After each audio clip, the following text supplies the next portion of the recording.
ரிஷபம் -நவம்பர் 2026 ராசி பலன். 1. தொழில் மற்றும் வேலை கரியர்.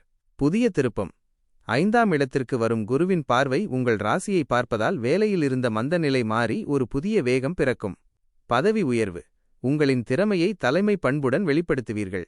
இதனால் மேலதிகாரிகளின் நன்மதிப்பை பெற்று ஊதிய உயர்வு அல்லது பதவி உயர்வை பெற வாய்ப்புள்ளது. தொழில், கலை, எழுத்து, சினிமா மற்றும் ஊடகத்துறையில் இருப்பவர்களுக்கு இந்த மாதம் ஒரு பொற்காலமாக அமையும். புதிய ஒப்பந்தங்கள் தடையின்றி வந்து சேரும். 2.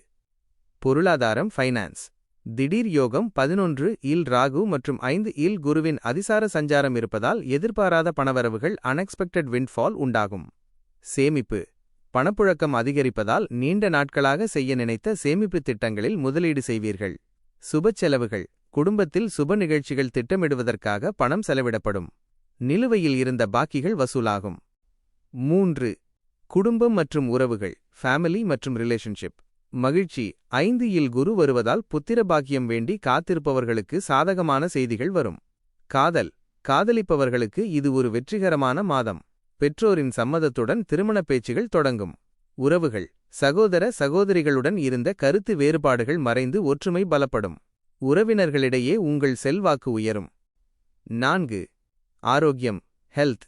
உற்சாகம். மனதிலிருந்த குழப்பங்கள் நீங்கி தெளிவான முடிவுகளை எடுப்பீர்கள். உடல் ஆரோக்கியம் சிறப்பாக இருக்கும். சிறு கவனம். நவம்பர் மாத குளிர்ந்த சீதோஷ்ண நிலையால் சளி அல்லது ஒவ்வாமை அலர்ஜி ஏற்பட வாய்ப்புள்ளது. சரியான நேரத்தில் உணவருந்துவது மற்றும் உடற்பயிற்சி செய்வது அவசியமானது. முக்கிய குறிப்புகள்.